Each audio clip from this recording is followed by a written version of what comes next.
शाबाश, बहुत बहुत बधाई आपको। Thank you. बधाई बधाई बधाई आपको sir. Vaishali ji. Thank you. तो कौन थे आपके? मम्मी है और भाई है मेरे। भाई हैं। हाँ हाँ। प्रणाम करता हूँ आपको। Alright. चलो सर, जो मेरे सामने हॉट सीट पर आ गई हैं वैशाली कृष्णा काश्यप, ये पुणे महाराष्ट्र से है। जी सर। और काफी देर से हम देख रहे थे आपको। जी जो सर। अच्छी बात हमें लग रही वो आपके चेहरे पर है, हमेशा एक मुस्कान रहती है आपके हाँ चेहरे पर। सर। बहुत अच्छी बात है। Thank you. इसी तरह आप पूरे जीवन में हंसती रहें, उम्मीद मुस्कुराती। नहीं छोड़नी चाहिए ना। हाँ बिल्कुल सही कहा आपने। Alright.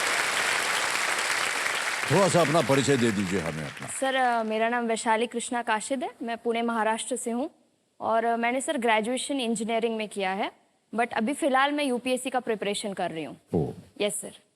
यूपीएससी। यूपीएससी का। बचपन से आपने ऐसा सोचा था या जब पढ़ाई शिक्षा मिल रही थी तब आपने सोचा कि आपको वहाँ सर जाना मैं चाहिए? इंजीनियरिंग में थी तब मैंने सोचा था। एक्चुअली मेरे पापा आर्मी में थे, जी जी। तो उनको देख के मुझे वो इंस्पिरेशन रही है कि उन्होंने सेल्फलेस इतना सर्विस किया नेशन के लिए, तो मुझे भी कुछ करना चाहिए। बहुत अच्छी बात, पिताश्री के प्रभाव से करते हैं। बड़ी प्रसन्नता होती होगी आपके मन में रविशंकर जी। तो सबसे पहले तो हम अपना आभार प्रकट करते हैं कि आपने कैसे ये सोचा और कैसे इसकी शुरुआत हुई। लेकिन जो कुछ भी आप कर रहे हैं वह बहुत ही सराहनीय है, और देशवासियों के लिए तो खास तौर से, क्योंकि हमने देखा है कई बार बहुत से लोग सड़क पे भूखे प्यासे पड़े रहते हैं, आपको उनका ध्यान आया। जब आप ये कार्य पूरा करते हैं तो मन को बड़ी शांति मिलती होगी आपको। एक कार्य हम लोग करते हैं तो एक होता है ना कि कोई कार्य करने के उसका जो उलट हमें कुछ मिलता है। जी। जैसे कुछ काम करते हैं तो कुछ ना कुछ उससे आशाएं होती हैं, अपेक्षाएं भी होती हैं। तो ये जो रोटी बैंक का कार्य है, जिसमें हम लोग बच्चों को, बूढ़ों को जब भोजन देते हैं ना, तो जैसे भोजन देंगे उनके चेहरे पे एक छोटी सी हंसी दिखती है हमें, और उसे देखते ही हमें लगता है कि वो आज पूरा दिन का जो हमारा कार्य है वो संपन्न हुआ, और हम लोग आत्मसंतुष्टि के साथ वहां से खुद मुस्कुराते हुए बाहर आते हैं। क्या बात। रविशंकर जी एक ऐसे ही व्यक्तिगत है, ये सब भोजन वगैरह के लिए काफी धनराशि की आवश्यकता पड़ती है। बिल्कुल। तो कैसे आता है ये सब फंडिंग वगैरह? शुरुआत के समय में तो हम लोगों ने जो भी हम 2-4 मित्र थे, हम लोगों ने अपने घरों से इसको शुरू किया था, स्वयं से बना करके। धीरे धीरे हम लोग इस क्षेत्र में आगे बढ़ते गए, और होता है ना कि कोई चीज अगर अच्छा हम शुरू करें तो पीछे कारवां बनता जाता है। और 7 से 10, 10 से 20, 20 से 25 लोगों का विश्वास भी बनता गया। जो भोजन लेने वाले हमारे अनुग्रही लोग हैं, उन लोगों को भी लगा कि नहीं, खाना अच्छा है, और हम लोग हाइजीन का, और जैसा होता है ना कि हम खुद अपने घरों में खाते हैं, जी जी। तो हम लोग उसको अपने से टेस्ट करके ही निकालते हैं। बहुत अच्छी बात है। और आज के डेट में इतना बड़ा टीम हो गया है कि लगभग 200 प्लस लोगों को पर डे हम लोग भोजन खिला पाते हैं। 200 से ज्यादा लोग, वाह क्या बात। और रही सवाल फंड की सर, तो कहीं ना कहीं ये समाज का चीज है। परिवार के लिए तो हम सब जीते हैं, सभी लोग भाग रहे हैं अपने के लिए, अपने परिवार के लिए, लेकिन हम ये नहीं देखते कि हमारे पीछे एक तबका छूट रहा है। और रोटी बैंक तो काम कर रही है, ठीक है, हमें सबको इस क्षेत्र में आगे बढ़ने की जरूरत है, और अपना निवाला उठाने से पहले अपने आजू बाजू, अपने आस पड़ोस में देखने की जरूरत है कि कहीं कोई भूखा पेट तो नहीं। क्या बात है, वाह।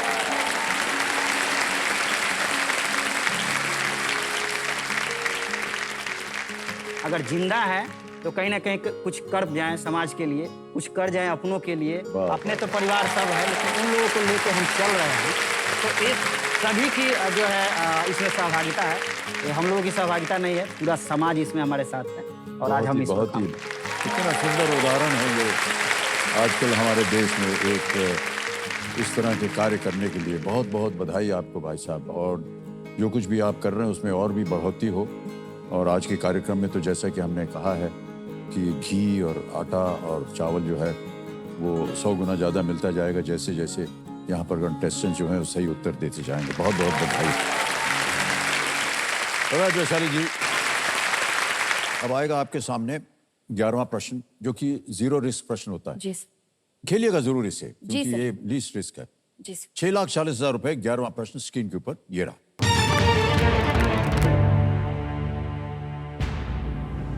दुनिया के सबसे अमीर लोगों में से एक इलॉन मस्क का जन्म किस देश में हुआ था? जी sir. In which country was Elon Musk, one of the world's wealthiest people, born? Option रख रहा हूं आपके सामने। A UK, United Kingdom, B South Africa, C Australia या डी कनाडा। यूके, दक्षिण अफ्रीका, ऑस्ट्रेलिया या कनाडा। Elon Musk.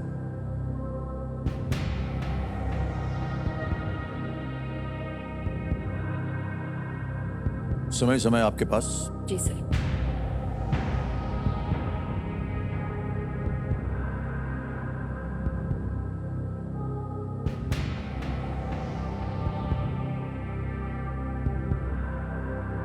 इसके बारे में इतनी जानकारी नहीं है सर मुझे। ओके, आपके पास 2 लाइफलाइन है, अगर आप चाहें हाँ, तो सर। इनका उपयोग हो सकता है। सर मैं ऑडियंस पोल लेना चाहती हूँ। ऑलराइट, कंप्यूटर महाशय, ऑडियंस पोल की जो लाइफलाइन है इसको अंकित कर दीजिए और ऑडियंस वोटिंग मीटर एक बार फिर से अपने हाथों में पकड़िए और आपका समय शुरू होता है अब।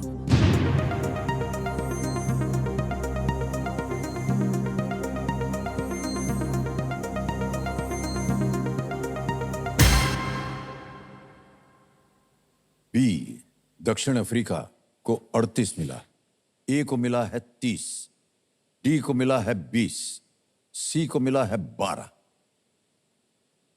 क्या करना चाहेंगे आप वैशाली जी? ए और बी में थोड़ा सा लग रहा है। हाँ, दोनों सबसे ज्यादा है, बी सबसे ज्यादा है 38।